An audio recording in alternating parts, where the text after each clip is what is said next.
কতটুকু? এক চামচ, হাফ চামচ। কেন এক চামচ? হাফ চামচ এবং হাফ চামচের হাফ চামচ।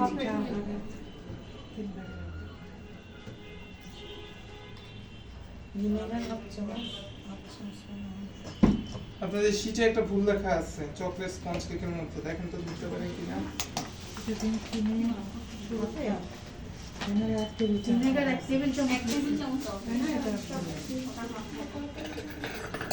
ওইটা দেখে গেছিলাম আমি।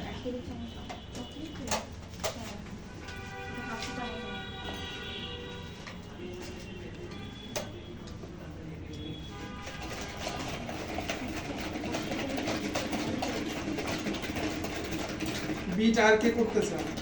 আমি এবার চলে আসেন।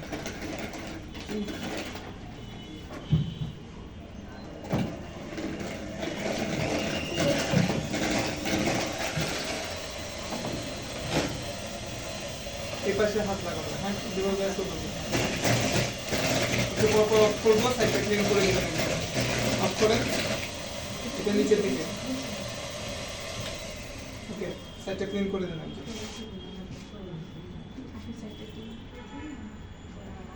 ওকে, তাহলে শুকনো উপকরণগুলো আমি এই ফাঁকে মেপে নিচ্ছি, হ্যাঁ। ফ্লাওয়ার কতটুকু? হাফ কাপ আর 1/4 কাপ।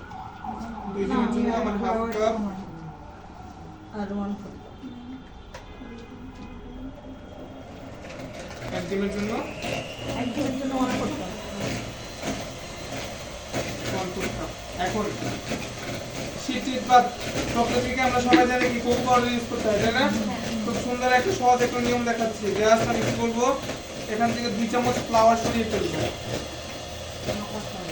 হ্যাঁ, নাপার পরে একটা গ্যাপ ক্রিয়েট হয়েছে, এই গ্যাপটা আমি এখন কোকো পাউডার দিয়ে ফিল আপ করে দিব। ব্যাস,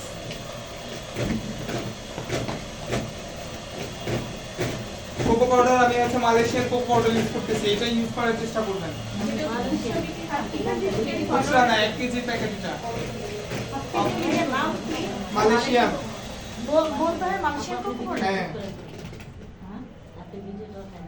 ক্যাডবেরি এত ভালো ব্র্যান্ড, তারপরেও ক্যাডবেরিতে সমস্যা পাইছি আমি। না, গন্ধের জন্য না, বালি বালি লাগে। আমি 2 চামচ সরিয়ে 2 চামচ দিচ্ছি। তার মানে কি শুকনো উপকরণ আমার হচ্ছে এর বাইরে আর যাবে না। যারা কর্নফ্লাওয়ার গুঁড়া দুধ এগুলো ইউজ করতে চান, সেম প্রসেসে ইউজ করতে হবে। ক্লিয়ার? আপনি তো গুঁড়ো দুধ ইউজ করেন না? বলে দিচ্ছি যে এইভাবে করতে পারবেন। আমাদের কোশ্চেন থাকে এটা। দিয়ে দেবো বেকিং পাউডার 2 ডিমের জন্য হাফ চামচ, 1 ডিমের জন্য কোকো পাউডার। চাইলে যারা আরো স্ট্রং পছন্দ করেন তারা আরো বেশি দিতে পারবেন, ঠিক আছে? কিন্তু কি নিয়ম কি, যেটুকু উঠাবো সেইটুকু অ্যাড করবো। তাহলে তো ফ্লাওয়ারের মেজারমেন্ট সবসময় একই থাকে। কোকো পাউডার তো ফ্লাওয়ারই মতোই করবে। হ্যাঁ হ্যাঁ, মানে আমার শুকনো উপকরণ এক কথায় কাপের বাইরে যাবে না। বেশ, সুগার কি মেল্ট হচ্ছে কিনা দেখে।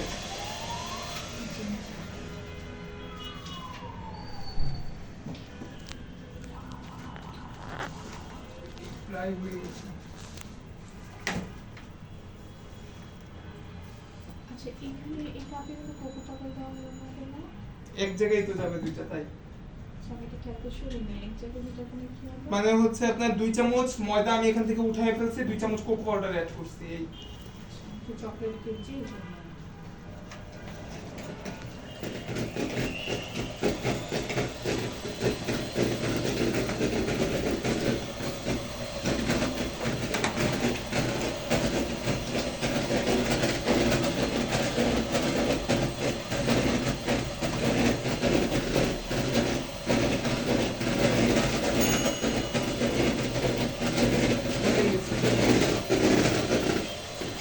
2 মিনিট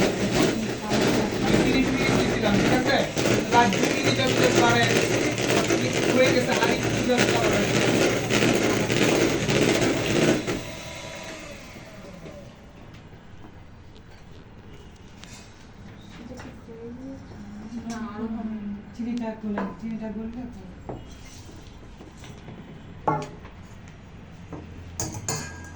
আরেকটা মুল দিয়ে এটাকে দাঁড়া করে সমস্যাটা নিয়ে যাবে।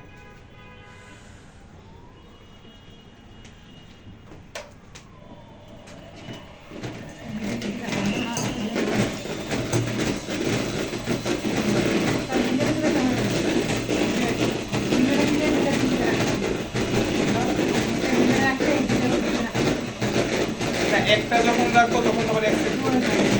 যখন দুটো একসাথে রাখবো তখন পরে ভাইয়া ঠিক আছে বলছে দেখেন এরকম এই রেসিপিতে দিলে ধরুন যদি আমি দুধের গুঁড়ো ইউজ করতে চাই এখান থেকে নিয়ে দুধের গুঁড়ো দিলাম এটার সাথে মানে কেকের টেস্টের কোনো অবশ্যই গুঁড়া দুধ দিলে টেস্টের তো হেরফের হবেই। তাহলে কিন্তু ময়দাটা কোনো দিতে হবে না হ্যাঁ অবশ্যই আচ্ছা কোকো পাউডারের মতো তাই না কোকো পাউডারের প্রসেসই। মানে 2 চামচ করে আরেকটু এখান থেকে 1 টেবিল চামচ বা এটা লেখা আছে। 2 চামচ সময় চিনি বলছে আগে দেখেন আরেকটু আছে। 2 চামচ করে হ্যাঁ এখানে একটু একটু আছে চিনি, হ্যাঁ? লোতেই করেন আপনি। আমার গুঁড়া পাউডার দেখুন না আবার এটা দিলাম কোকো পাউডার কোকো পাউডারের বদলে করে না গুঁড়া পাউডার দেই প্যাকেটটা Please, please.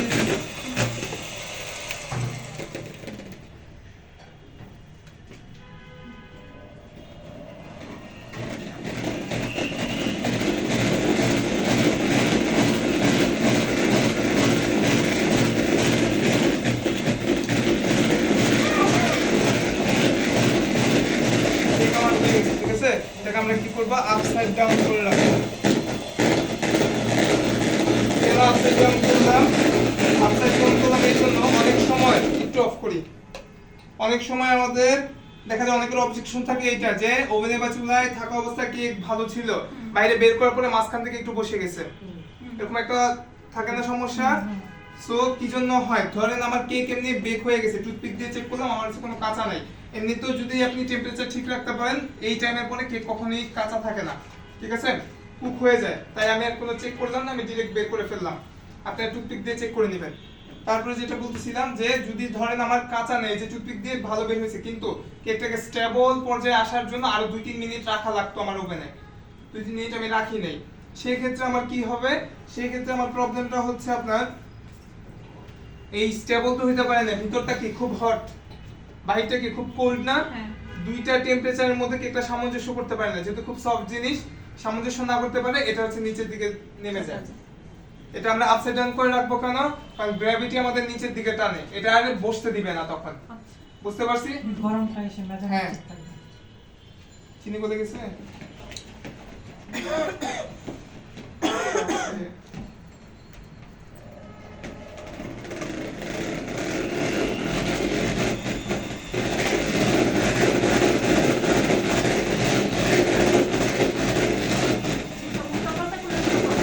না এতে উল্টাপাল্টা কোনো সমস্যা নেই,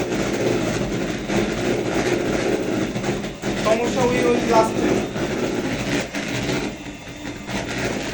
শোনেন, আমরা যারা ইন্ডাস্ট্রিতে কাজ করি বা কাজ করে আসছি, আসলে ইন্ডাস্ট্রিতে এত টাইম থাকে না যে আপনি এই যে কিছু কিছু জায়গায় রেসিপি আমি দেখি যে চিনি আস্তে আস্তে দেয় বিট করে, বারবার দেয় বিট করে, এত পরে ময়দা একবার দেয় বিট করে, ইউটিউবের বেশিরভাগ ভিডিওতে আপনি এত কিছু এত আসলে স্টেপ ফলো করার মতো টাইম থাকে না যে এত ইয়া করে করবে। যদি ডিম চিনি ময়দা তেল সব একবারে দিয়ে খালি বিট করলেই হয়ে যেত হয়তো বা সেটা করতাম, কিন্তু খালি হয় না বিধায়। যত সময় তো বাঁচানো এইটাই যত টাইম বাঁচানো যায়। একটু বলে চিনি একসাথে দিলে পানি ছাড়ে হ্যাঁ। ছাড়লো তো না। আমরা শিখছি ওইভাবে আলাদা আলাদা খেয়ে নিতে হবে একবার সাথে রেখে একটা দাও খেয়াল রাখাটাও ওটাকে আরেকটু টাইমটা ঘুরে দিই, জাস্ট টাইমটাকে আরেকটু ঘুরে দিই, তো অফ হয়ে গেছে আমরা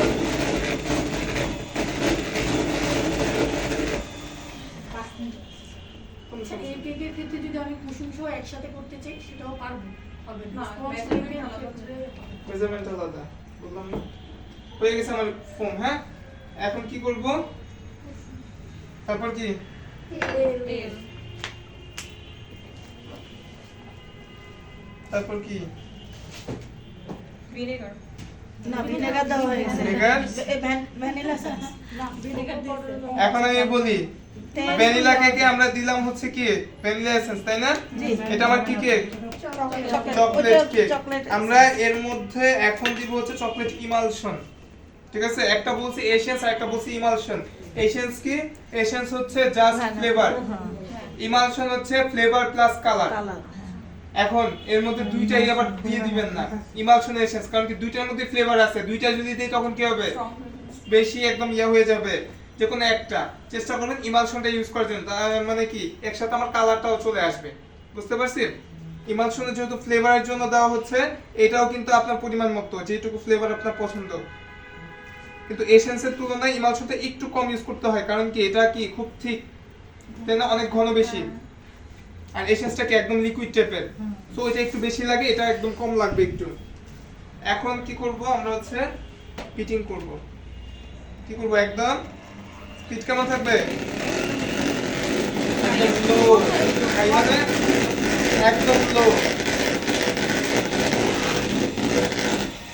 এটা সবকিছু মিক্স হয়ে গেছে, বিটিং অফ।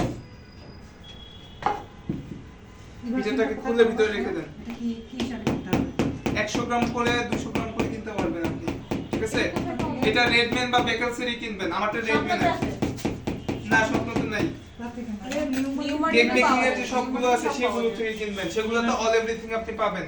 স্বপ্ন টপ্নতে গিয়ে খুঁজলে পাবেন না, না, ওগুলো তো- কোনো সুপার শপেও পাবেন না। নিমাতে খায়। গুলশান ডিসিসি মার্কেট আছে না হ্যাঁ। ওর ভিতরে মানে একদম সবকিছু অনেক ভালো করে ওটা তো ভ্যানিলা এসেন্স, কিন্তু ইমালশন পাবেন না আপনি। এটার ভিতরে। ওরা অনলাইনেও সেল করে একদিন যে সব নিয়ে আসবে একসাথে করে, তারপরে গুলশান এক জব্বার টাওয়ার, সেটার 3 তলায় কুমিল্লা ক্রোকারিস, অল এভরিথিং পাবেন। কি কি বলেন ভাইয়া আবার বলেন তো গুলশানে একটা কুমিল্লা জব্বারটা আছে। ফালতু না, ওইটা বলতে পারছি না। গুলশান আছে সেটা জানি। জব্বার টাওয়ার, জব্বার সবই টাওয়ার। পাওয়া যায়। চকবার টাওয়ার না? হুম।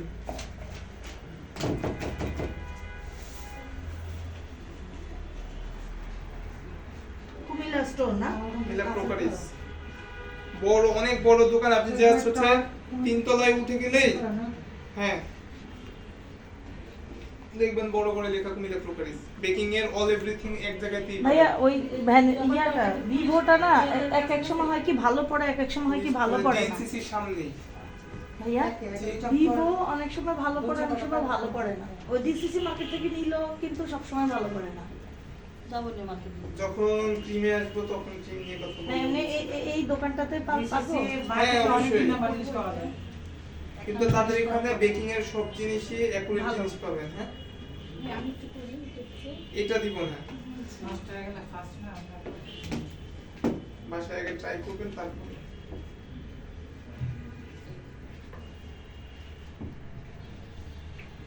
একদিনই করে খাবো। একদিন কিন্তু আপনি যে বললেন যে ই করার জন্য কোনটা যেভাবে এভাবে তারপরে কাট এন্ড ফোল্ড ওইটাও বললেও ওইভাবেই শুধু করব। যে কোনো একটা ইউজ করতে হবে। হ্যাঁ। হয় এটা না এটা করলে ওইটাই, এটা করলে এটা। ও আচ্ছা। আমি এইভাবেই কমফোর্টেবল, তো সবসময় এইভাবেই করি, তাই আমি বেটার আমার হ্যাঁ। হ্যাঁ, এটাই তাড়াতাড়ি করা হবে। কখন দরকার হলে যে এরকম ভিতর থেকে বের করে নেবেন যদি কোনো কিছু জমা পেতে যায়। যখন দেখবো এই যে দেখেন গুটি গুটি ভাব কিন্তু চলে গেছে, তাই না? ব্যাস আমার মোটামুটি এখন তাহলে মিক্সিং শেষ। এখন আসে আরেকটা কথায়, যদি আমি দেখি যে আমার বিট করতেছি কিন্তু আমার হচ্ছে কি হইলো ফোমটা হয়ে গেছে কিন্তু চিনি এখনো বলে না, তখন কি করতে হবে? বিটিংটা আরো করতে হবে, মানে চিনি বলার আগ পর্যন্ত। তাহলে কি হবে? আমি যত বেশি বিট করব ফোমটা তত হার্ড হবে, ফোমটা শক্ত হয়ে যাবে। ফোমটা শক্ত হলে কি হবে? এই পর্যায়ে এসে আমি তো বুঝতে পারবো ফ্লাওয়ার মিক্সিং এর পরে আমার একটা কনসিস্টেন্সি, এই যে দেখেন কনসিস্টেন্সি কিরকম উঠতেছে, ফুলে ফুলে এটাই মানে কনসিস্টেন্সিটা, ঘনত্বটা এরকম থাকবে। যদি আমি দেখি ফ্লাওয়ার মিক্সিং এর পরে আমার ঘনত্ব আরো বেশি ঘন হয়ে গেছে, আঠালো মনে হচ্ছে, বেশি ঘন হয়ে গেছে, এই যে দেখেন এটা কিন্তু ঠিক আছে। হ্যাঁ, যদি এর থেকে বেশি ঘন মনে হয় তখন আমি কি করব? এর মধ্যে কুসুম গরম পানি বা কুসুম গরম দুধ অ্যাপ্লাই করব এই পর্যায়ে, ঠিক আছে? হ্যাঁ, যত এই ঘনত্বে আনার জন্য আমার যতটুকু এখন প্রয়োজন 1 চামচ হতে পারে 2 চামচ হতে পারে, ওইটা আমার ডিপেন্ড করে, আমি ব্যাটার দেখে তখন আমার বুঝতে হবে। আচ্ছা আচ্ছা কুসুম গরম পানি বা দুধ, ঠান্ডা না কিন্তু। অনেকে আছে চকলেট কেকে কফি ইউজ করে, সেই ক্ষেত্রে আমরা এই পর্যায়ে এই যে 1 চামচ গরম মানে কুসুম গরম পানির মধ্যে একটু কফি মিক্স করে এর মধ্যে মিক্স করে দিব। কফিটা দিলে এখানে দিতে হবে। হ্যাঁ এখানে দিয়ে দিব। ক্লিয়ার? ক্লিয়ার ভিডিও ভালো।